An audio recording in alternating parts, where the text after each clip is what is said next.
Hey, everybody, this is Joe Joseph, and this is the DailySheeple.com's News Shot.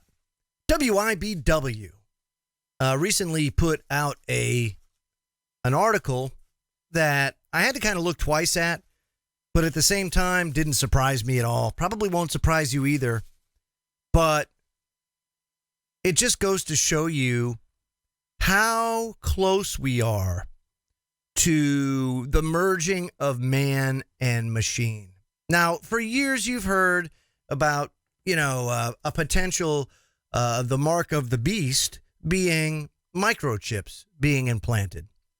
And we don't necessarily need to go through all that because they've done enough to put the things in place that don't require a microchip to be implanted. They don't have to forcefully put a microchip in you because they've introduced technology that everybody willingly carries around that does everything the microchip does and then some. And of course, I'm talking about a smartphone. But in this case, cyborgs at work, employees get implanted with microchips. Listen to this. This is over in Stockholm. It says the syringe slides in between the thumb and the index finger. Then with a click, a microchip is injected into the employee's hands. Thus, another cyborg is created. What could pass for a dystopian vision of the workplace is almost routine at the Swedish startup hub Epicenter. The company offers to implant its workers and startup members with microchips the size of grains of rice that function as swipe cards to open doors, to operate printers, or buy smoothies with the wave of a hand. The injections, my friends, have become so popular that workers at Epicenter hold parties for those willing to get implanted. Listen to this. This is Patrick Mesterton, co-founder of the Epicenter company. Says the biggest benefit I think is convenience. Notice what he just said right there.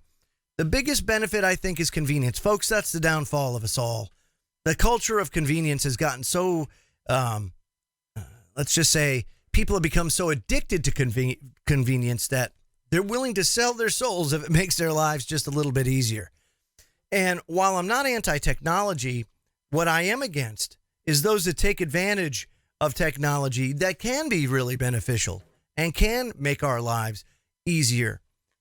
But in this case, I think people are selling their souls a little too simply just to get a smoothie in the break room or to operate a printer or to open the door instead of using perhaps a swipe card, which would take a little bit of effort to take it out of your pocket, or perhaps normally a lot of people wear it around their neck with a lanyard to take it and put it by the door or maybe swipe it. I don't know.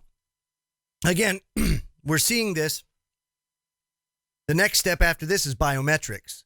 So while this chip and everything about it is really dystopian in nature, what's coming after that is even more dystopian, because here soon, and we're seeing this implemented in places like, say, Disney World, where you don't have to carry a card, you don't get a chip, you get nothing. When you go and take a picture, let's say you go on a roller coaster down at Disney World, and they take the picture of you. They can charge your room or where you stay or your credit card that's on file just by your face in that picture. They don't need credit cards. They don't need RFID. They don't need anything like that. All they need is facial recognition technology. We have retinal scans. We've got fingerprint readers. We've got all these things that utilize biometric technology, and really that's the wave of the future with regards to security in that way. And it takes nothing really to tie your banking to your fingerprint, if you think about it. Everybody's fingerprint's unique. Be kind of hard to have identity theft if everybody used fingerprints as your identification. And it makes sense. But you won't see that because a fingerprint, you can't spy on people with a fingerprint. So you'll never see that kind of technology rolled out wide or broad scale, I could say, to take the place of a smartphone or perhaps a implant.